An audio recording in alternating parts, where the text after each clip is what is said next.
Balik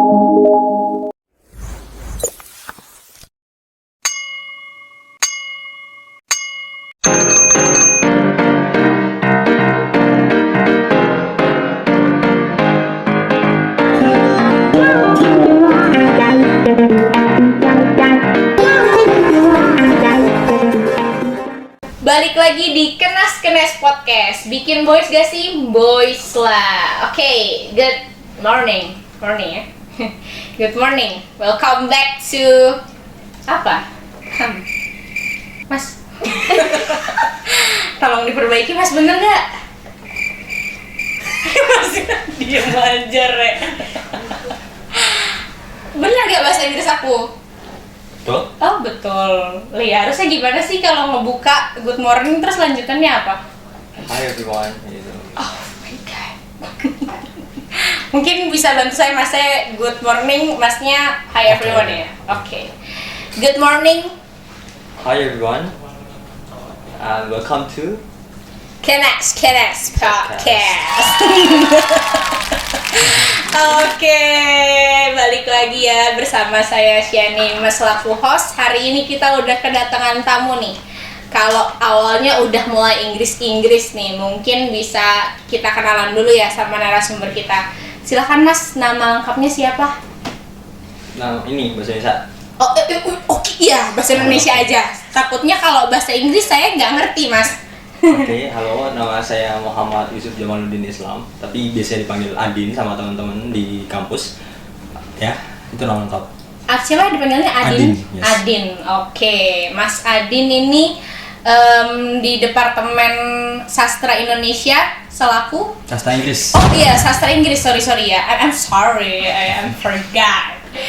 Selaku apa nih di Departemen Sastra Inggris? Saya di Departemen Sastra Inggris selaku Chief of HMJ. Oh, HMD Chief maksudnya. of HMD. Kalau di transliterasikan ke bahasa Indonesia? Ketua Umum Oh, Ketua Umum Himpunan Mahasiswa Departemen Bahasa Inggris. Himpunan Departemen Bahasa Inggris. Oke, Mas Adin ya tadi ya? Iya. Mas Adin sejak kapan menjadi Ketua HMD Sastra Inggris? Ya, untuk menjadi Ketua Umum HMD Sastra Inggris itu baru ya. Jadi saya baru periode 2022 ini. Jadi saya mulai sah atau diangkat menjadi Ketua Umum itu semenjak Desember. Kalau di sana Februari. Tapi untuk pemilihannya kemarin Desember sudah ditunjuk gitu. Oke. Pengusahannya di Februari kemarin. Oke, berarti udah sekitar 3 bulan kerja ya? Oke. Sejauh ini nih Mas, ada nggak sih tantangan-tantangan tersendiri mulai dari mungkin pemilihan sampai sekarang?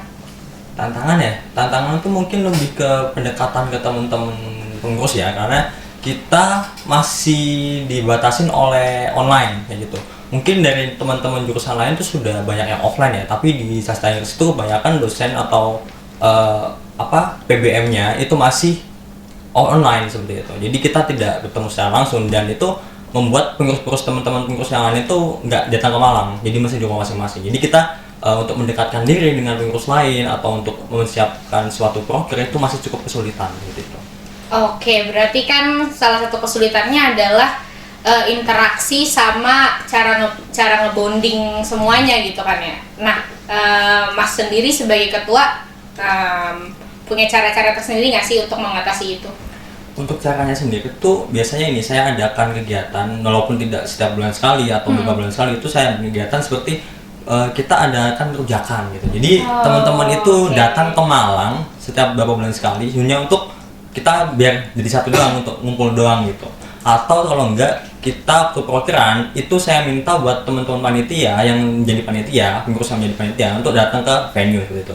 Dan seperti itu kita bisa ngumpul bareng seperti itu walaupun tidak semua seperti itu. Nah, jadi itu kita bisa berganti-gantian. Jadi setiap proker itu kita ganti-gantian yang datang offline dan itu kita bisa ya memperbaiki interaksi seperti itu, untuk menambah interaksi seperti itu. Nah, untuk teman-teman yang belum bisa ke Malang, kita biasanya mengadakan forum online. Itu seperti namanya forum komunikasi atau juga seperti rapat harian, rapat mingguan seperti itu. Itu kita tetap ngobrol gitu. Juga beberapa dari kita di HMD Sastra Inggris itu kita membuat channel Discord. Dan itu untuk ngobrol-ngobrol santai aja dan juga untuk rapat juga. Oh, pakai platform Discord ya. Iya. Oke. Kalau untuk di HMD Sastra ini sendiri nih Mas, kalau misalnya di setiap organisasi kan pasti ada yang namanya perbedaan umur ya. Kalau di HMD Sastra ini tuh ada nggak sih kayak senioritas atau misalnya ya misalnya yang angkatan sekian ngumpulnya sama angkatan sekian nih gitu-gitu. Kalau senioritas itu mungkin tidak terlihat ya di HMD karena kebanyakan justru teman-teman dari angkatan saya, angkatan 20 itu lebih akrab ke angkatan-angkatan yang bawahnya. Kenapa? Karena saya sudah tekankan sejak dari awal periode dan juga dari kakak-kakak kita sebelumnya itu untuk bagaimana cara kita tuh merangkul adik-adik kita. Karena apa? Karena nanti kita tidak akan tetap menerus di legato atau di handastra Inggris. Nanti pasti digantikan oleh adik-adik kita. Kalau kita tidak bisa merangkul adik-adik kita, kedepannya nanti adik-adik kita juga nggak bisa merangkul adik-adiknya juga seperti itu. Jadi kita awali dari kita, kemudian biar adik-adik kita itu tetap bisa meneruskan budaya-budaya seperti itu. Jadi untuk senioritas saya rasa tidak terlalu terlihat seperti itu. Ya, intinya adalah merangkul yang lebih muda gitu ya, karena kan penerus HMD siapa lagi kalau bukan angkatan di bawahnya. Nah, untuk Mas Adin sendiri nih, kenapa sih sastra Inggris? Kenapa nggak sastra Jerman gitu kan, atau sastra-sastra lain lah? Sebenarnya cukup pusing saya membayangkan ya, karena saya dulu waktu sekolah juga nggak sastra Inggris, nggak bahasa Inggris maksudnya. Saya dulu teknik. Oke. Ya, kemudian saya kenapa mikir bahasa Inggris? Waktu itu saya nyasar di kampung Inggris. Kampung Inggris Pare. Ya, nyasar di kampung Inggris selama 2 tahun. Dan waktu saya di kampung Inggris saya jatuh cinta kepada bahasa Inggris. Oh, kirain jatuh cinta kepada saya. Nah, habis itu ya udah itulah akhirnya saya memutuskan untuk aku mau bahasa Inggris aja kuliah seperti itu. Gimana tuh Mas ceritanya bisa 2 tahun di Pare? Apakah gap year mungkin atau gimana? Iya, jadi waktu saya lulus SMK itu sebenarnya tahun 2018 ya. Setelah itu saya gap year selama 2 tahun. 1 tahun pertama itu saya belajar full tentang basic English dan kemudian advance-nya. Kemudian saya lanjut mengajar setahun selanjutnya seperti itu di kampung Inggris. Oh, jadi emang selama setahun itu diprogram untuk belajar dulu gitu kan ya? Benar. Baru setahun kemudian jadi pengajarnya? Jadi saya waktu itu kebetulan terdaftar di suatu program beasiswa di kampung Inggris. Waktu saya iseng daftar aja sih, kemudian keterima. Jadi itu programnya selama setahun atau 10 bulan lah seenggaknya. Itu untuk di program atau dididik untuk menjadi pendidik. Seperti itu di kampung Inggris seperti itu. Oke. Gini, saya sebagai orang umum gitu kan ya, bahasa Inggris tuh susah gitu kan, apalagi express right gitu kan ya. Kayak aduh pusing pala berwi gitu. Nah, apa yang membuat Mas tuh mau gitu istilahnya mendalami, karena kan orang dari awalnya udah susah tuh kayak nggak mau lanjutin gitu. Bahasa Inggris itu susah gitu kan. Ya benar sih emang susah. Emang susah. Tapi tertarik atau enggaknya itu biasanya yang bikin orang minat atau enggak. Yang membuat saya minat atau tertarik dengan bahasa Inggris itu karena saya penasaran. Dulu itu kenapa saya mau lanjut bahasa Inggris awalnya ketika saya main game.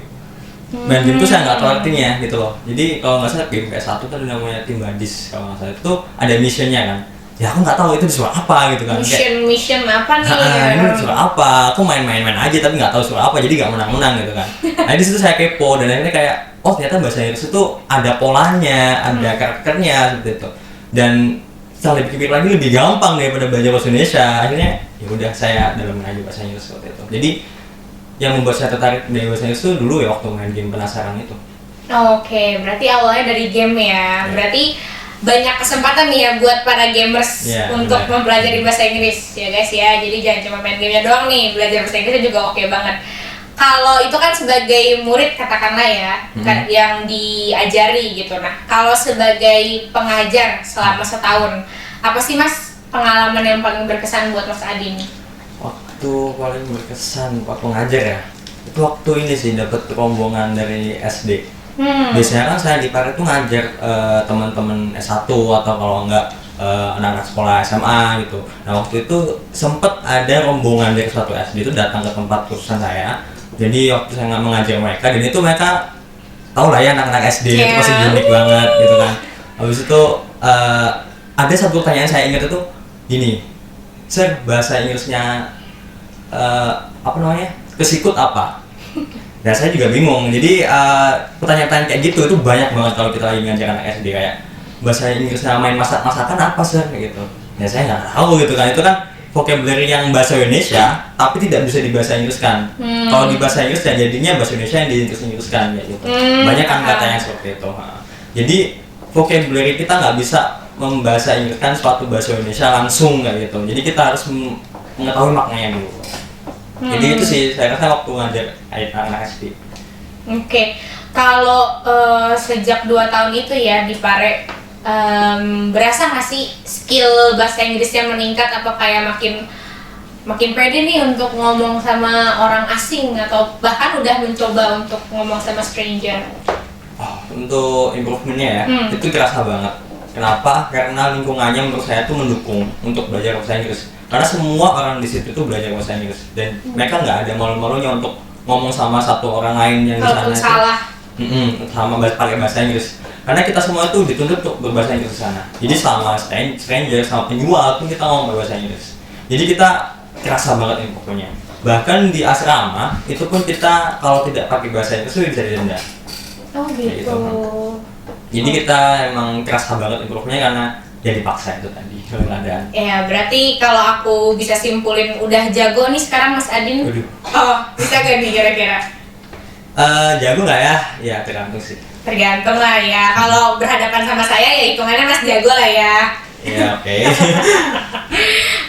Gini Mas, kalau misalnya udah bisa bahasa Inggris nih, biasanya kan kalau pada tahu, si Adin jago bahasa Inggris kayak gitu kan. Ada gak sih kayak kebanggaan tersendiri atau mungkin jadi lebih populer nih karena ya bisa bahasa Inggris itu tadi, apalagi udah pernah di Kampung Pare selama 2 tahun ya. Kalau untuk saya, karena teman-teman saya dari sastra Inggris semua ya, dan mereka semua bisa bahasa Inggris, itu bukan suatu kebanggaan karena semuanya bisa bahasa Inggris gitu di sastra Inggris. Tapi kalau misalkan di lingkungan luar kampus, kayak misalkan di tongkrongan saya atau di tempat lain gitu, itu emang menjadi suatu kebanggaan. Kenapa? Karena bahasa Inggris itu suatu bahasa asing kan. Jadi bisa menguasai suatu bahasa asing itu menurut saya itu suatu achievement, suatu hal yang wow gitu. Nah jadi menurut saya itu suatu kebanggaan buat saya.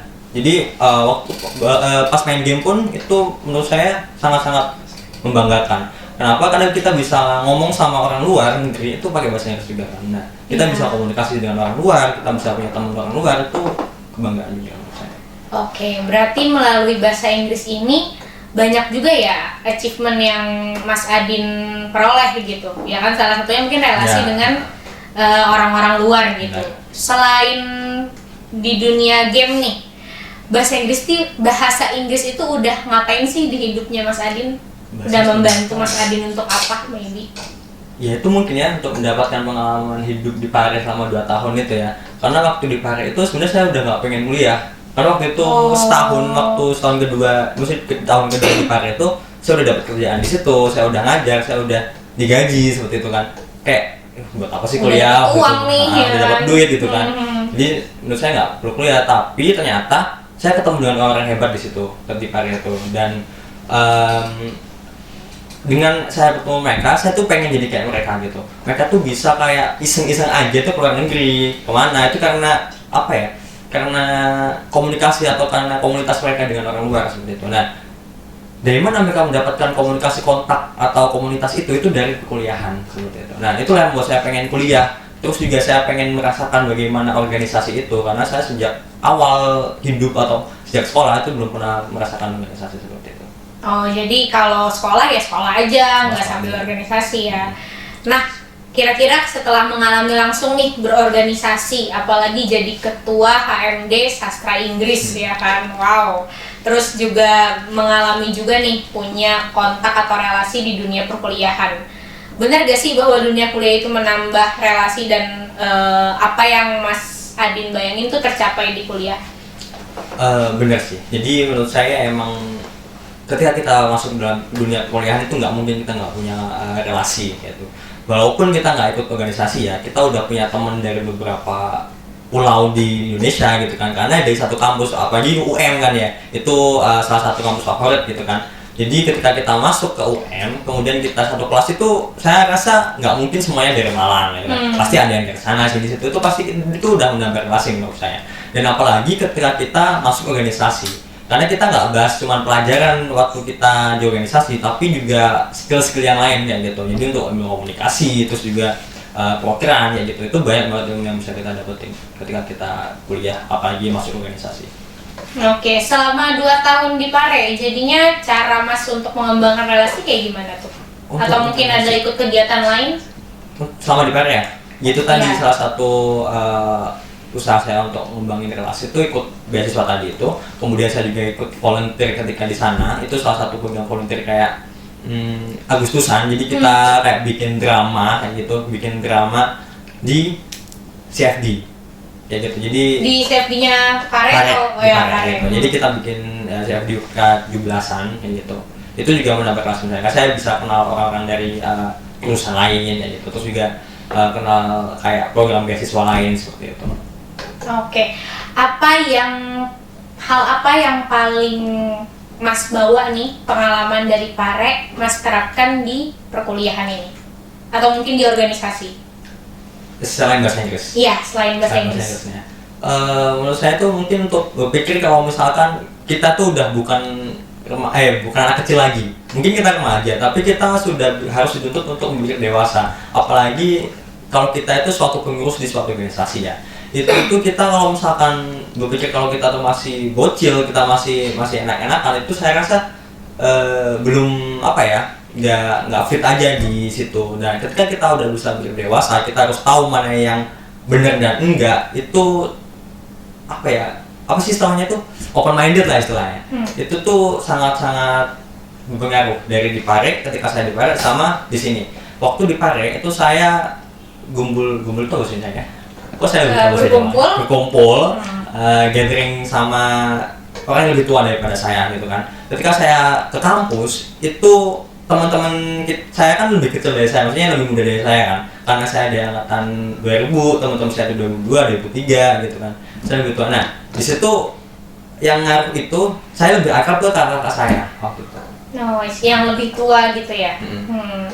Jadi saya waktu itu bukan kurang sih, lebih akrab ke kakak saya juga akrab ke teman-teman saya. Hanya saja saya lebih prefer ke kakak saya karena kita bisa pikir dengan selaras ya gitu. Namun nggak menutup kemungkinan saya untuk merangkul teman-teman saya juga. Kenapa? Karena waktu di Pare itu pun juga saya dituntut atau diminta untuk merangkul yang saya ajar gitu, belum dari saya gitu. Jadi menurut saya yang paling pengaruh di Pare, terus saya angkat ke belakang itu bagaimana saya berelasi dengan orang lain. Yang itu tadi sudah Mas jelaskan di awal, Mas bawa ke organisasi, terutama HMD Sastra Inggris ini ya. Nah, ngomongin tentang HMD Sastra Inggris nih, sekarang kita fokus ke HMD Sastra Inggris ya.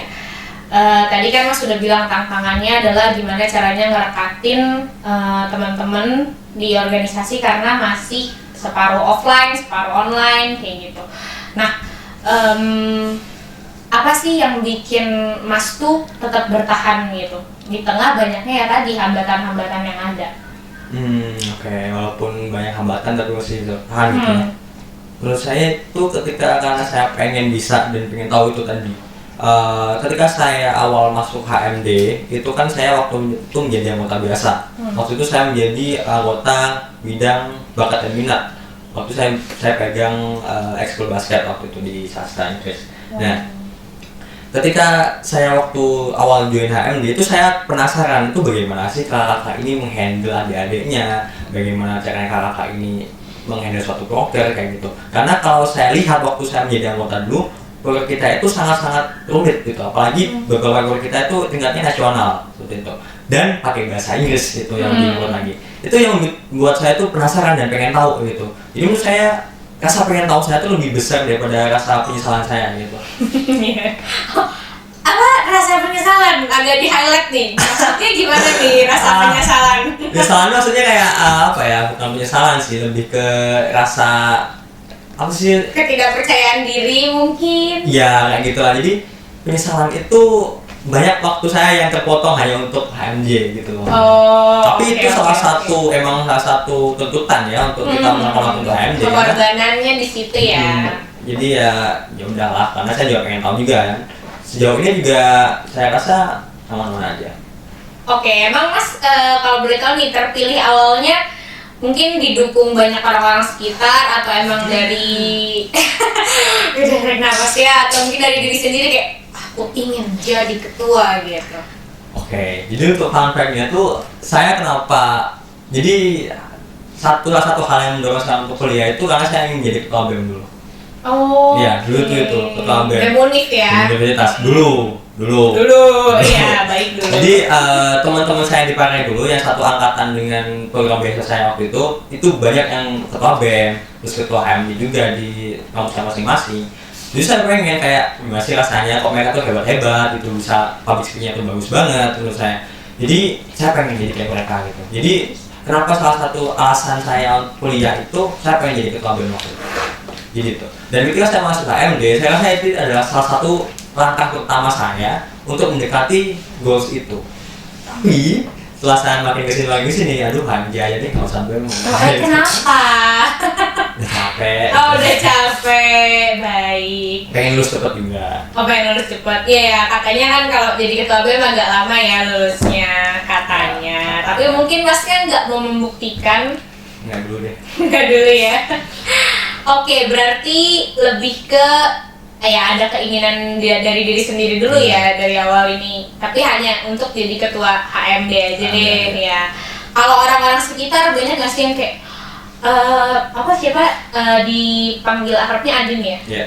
Mas Adin harus maju kayak gitu.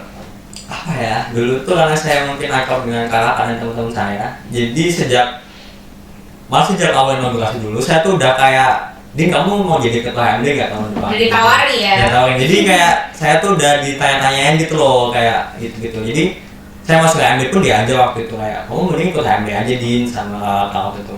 Jadi untuk teman-teman sendiri tuh ya banyak yang mendukung saya untuk menjadi ketua HMD seperti itu. Kalau dari orang tua sendiri nih gimana? Dukungan orang-orang terkasih mungkin kasih ini luas ya, bisa kasih dari siapa aja. Kalau dari orang tua, mereka mendukung. Jadi ketika saya bilang, maaf Pak, saya mau ikut pemilihan waktu kan, pemilihan ketua Ormawa, saya mau jadi ketua HMD gitu. Habis itu ya didoain sama mereka, didukung sama mereka. Waktu itu saya juga harus bolak-balik dari rumah Malang dan mereka juga dukung itu. Bahkan sampai pernah waktu itu dijenguk ke Malang sama orang tua. Karena sakit.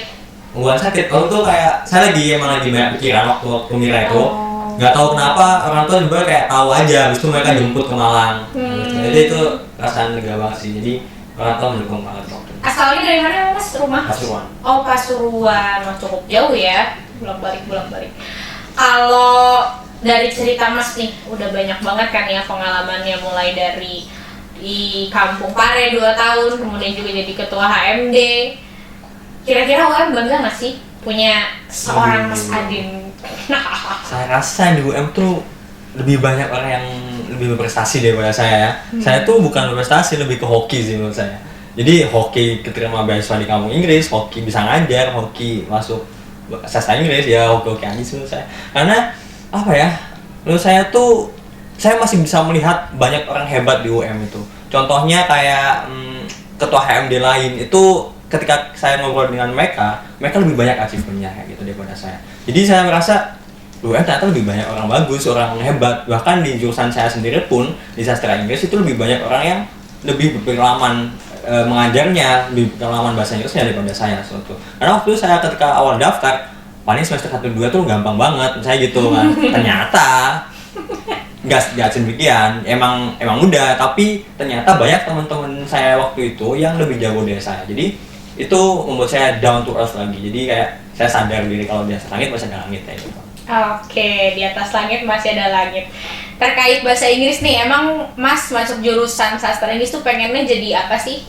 Mungkin pengen jadi dosen sastra Inggris atau apa? Dosen nggak tuh? Aduh. Jadi guru aja deh. Oh, jadi guru pengennya. Oke. Spill dong Mas, orang-orang yang pengen belajar bahasa Inggris tapi mungkin caranya salah ya, dalam artian malah jadi sok-sokan Inggris gitu. Nah, ini gimana nih caranya buat orang biar bisa lebih percaya diri belajar bahasa Inggris tapi nggak sok-sokan Inggris juga? Cari teman yang belajar bahasa Inggris juga. Karena kalau kita ngomong sendiri terus kita ngomong atau tiba-tiba sok-sok Inggris ke orang lain, itu membuat kita jadi terlihat so Inggris gitu. Dan itu kadang teman kita nih yang kita ajak ngobrol yang nggak belajar bahasa Inggris nih, mereka kayak ngata-ngatain kita, dan itu membuat mental kita tuh down gitu. Dan mendingnya atau bagusnya itu kita mencari partner belajar atau temen yang sama-sama belajar bahasa Inggris. Jadi kalau kita ngomong bahasa Inggris atau belajar bahasa Inggris bareng itu nggak ada kayak disok-sokin lah, ngomelin lah, itu enggak. Jadi kalau misalkan emang kita mau belajar bahasa Inggris dan nggak mau terlihat sosokan Inggris, ya cari teman untuk belajar bahasa Inggris bareng gitu. Atau simpelnya datang ke Inggris aja, semuanya bahasa Inggris di sana. Iya, benar-benar ya. Tapi kadang kan nggak semua orang nih ya Mas mudah untuk mencari partner yang juga berbahasa Inggris gitu kan ya. Apalagi misal carinya bule gitu kan ya. Kan rada susah gitu ya, lingkungan Jawa ngono kan. Nah, itu gimana tuh Mas? Langkah yang sederhana yang paling awal mungkin Paling ini awal. dulu aja nih gitu. Paling awal itu kalau dulu saya bisa mulai imitate itu nonton YouTube atau enggak nonton film deh. Kalau biasanya Trans TV gitu kan Iya, bioskop Trans TV. Ya, itu kan Jadi kayak promosi. itu kan ada kayak film Harry Potter atau apa yang lain, itu kan bahasa Inggris tuh. Tapi saran saya ikuti film yang sesuai dengan preference aksennya. Karena kan bahasa Inggris tuh ada banyak aksen kan. Salah dua yang umum itu ada American sama British. Nah, kalau misalkan tonton preference-nya itu ada American, ya sudah tonton film-film yang, kalau misalkan buat belajar ya, tonton film-film yang dari Hollywood ya gitu-gitu yang pakai American accent. Tapi kalau misalkan emang mau yang British, itu Harry Potter bisa jadi salah satu contoh gitu kan. Saya dulu waktu itu belajar British itu saya sama sekali nggak tahu Britishnya, denger pun aneh rasanya, kayak nggak ngerti. Tapi ketika saya nonton YouTube berkali-kali, terus juga nonton Harry Potter itu tadi, saya pernah nonton maraton Harry Potter dari awal sampai tamat itu tanpa subtitle, cuman buat ngertiin gimana cara mereka ngomong gitu kan. Itu sangat berguna banget nonton film atau nonton YouTube. Itu deh. Oke, langkah pertama untuk sobat voice yang mau belajar, nonton YouTube aja ya, karena emang semuanya di sana udah ada ya Mas ya, sebagai media pembelajaran. Oh iya, benar. Nah, kita udah sampai nih di akhir podcast. Pertanyaan final saya adalah, bangga nggak Mas Adin menjadi mahasiswa Universitas Negeri Malang? Bangga banget sih kalau ditanyain bangga nggak? Bangga banget, karena tidak semua orang bisa kan menjadi mahasiswa di UM gitu kan. Apalagi jalurnya tuh sangat kompetitif sekali kalau kita melihat berapa banyak orang yang mau daftar di UM, tapi juga berapa banyak yang keterima gitu doang. Itu menurut saya sangat membanggakan juga. Dan juga untuk orang tua saya juga tuh bikin orang tua juga cukup bangga karena saya bisa di UM, karena mereka sejak dari dulu itu pengen anak-anaknya itu kuliah di univ negeri ya gitu. Jadi tercapai ya. Kita tepuk tangan dulu buat Mas Adin. Oke, terima kasih banyak Mas Adin sudah hadir di podcast Kenas-Kenes. Satu kata buat podcast Kenas-Kenes. Gokil banget. Gokil banget. Dua itu ya. Nggak apa-apa, gokilnya aja kita ambil ya. Saya Shani selaku host pamit undur diri, sampai ketemu di episode selanjutnya. Kenas-Kenes podcast, bikin boys gak sih? Boys lah. Dadah, sampai jumpa.